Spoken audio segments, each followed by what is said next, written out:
Anda kembali bersama kami di Mencari Pemimpin. Ini adalah segmen terakhir kita 6 hari jelang debat pertama. Ini adalah debat yang ditunggu-tunggu karena masyarakat ingin melihat apa sesuatu yang baru yang akan dibawa masing-masing paslon di Pilpres nanti. Dan apa strategi yang akan mereka siapkan untuk menjadi pemenang di Pilpres.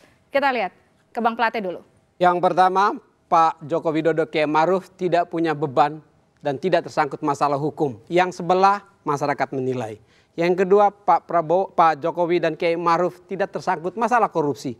Yang sebelah silakan pemirsa menilainya.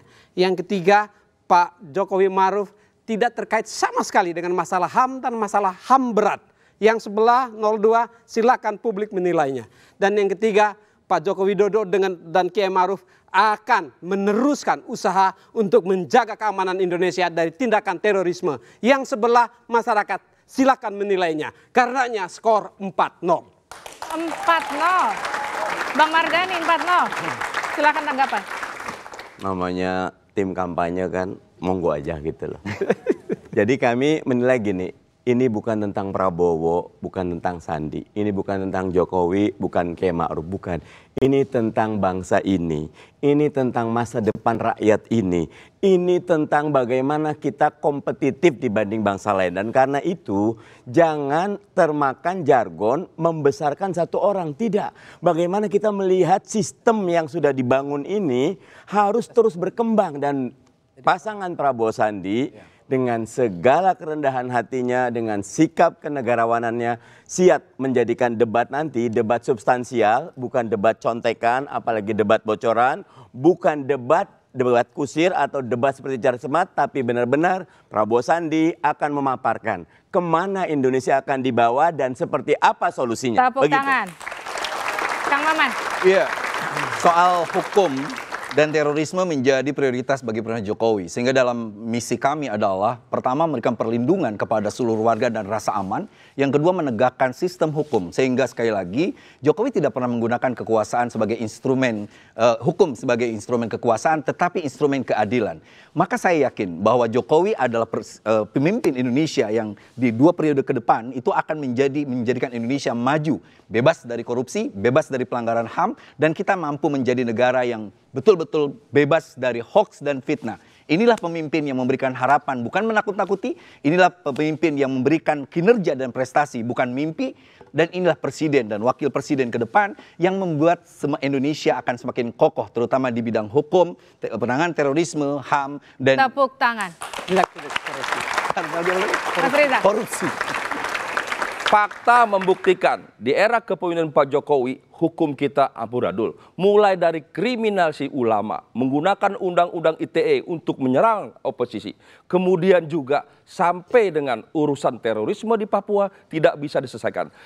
Bicara HAM, tinggi-tinggi, selama 4 tahun tidak ada prestasi penyelesaian HAM-HAM. Mulai dari HAM ringan sampai HAM berat. Sampai urusan Novel Baswedan saja tidak selesai-selesai sampai hari ini. Apalagi bicara korupsi yang menjadi stadium 4. Menjadi penyakit Republik ini tidak ada prestasi. Angka-angka itu fakta membuktikan di bawah kepemimpinan Jokowi negatif. Maka untuk itu dibutuhkan ganti presiden 2019 yaitu Prabowo Sandi. Mbak Titi silakan bergabung bersama saya. Ini debat pertama. Ya. Kalau saya minjam kalimatnya Bang Mardhani tadi, debat ini bukan atau katakanlah debat ini bukan milik paslon nomor 1, bukan milik paslon nomor 2, tapi milik masyarakat. Jadi seharusnya KPU tidak perlu mengakomodir paslon nomor 1 dan nomor 2, tapi suara masyarakat. Catatan Anda? Ya, apa yang akan kita lihat nanti adalah pasangan calon akan menolong dirinya sendiri. Jadi kalau kita melihat perdebatan yang sangat dinamis pada malam ini, maka pada malam debat yang akan menentukan bagaimana performa kinerja mereka itu adalah pasangan calon sendiri. Jadi semua yang kita bahas itu akan kita uji pada 17 Januari malam. Dan yang kita harapkan adalah di tengah dinamika diskursus bahwa ada contekan, ada bocoran, tidak akan ada sebuah situasi yang dinamis, ini harus diperlihatkan oleh paslon.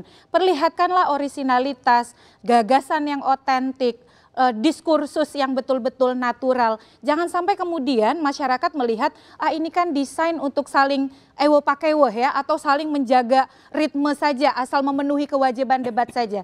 Jadi debat itu ditunggu oleh 192 juta pemilih Indonesia.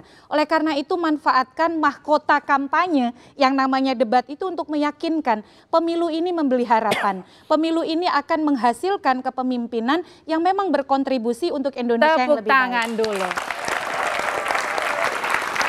Jadi kita akan lihat 17 Januari mendatang gagasan seperti apa yang ditawarkan kedua pasangan calon. Jadi Anda jangan juga lewatkan karena debat pertama ini juga disiarkan langsung di Kompas TV. Saya Liviana Charlisa menutup perjumpaan kita di Mencari Pemimpin. Sampai jumpa.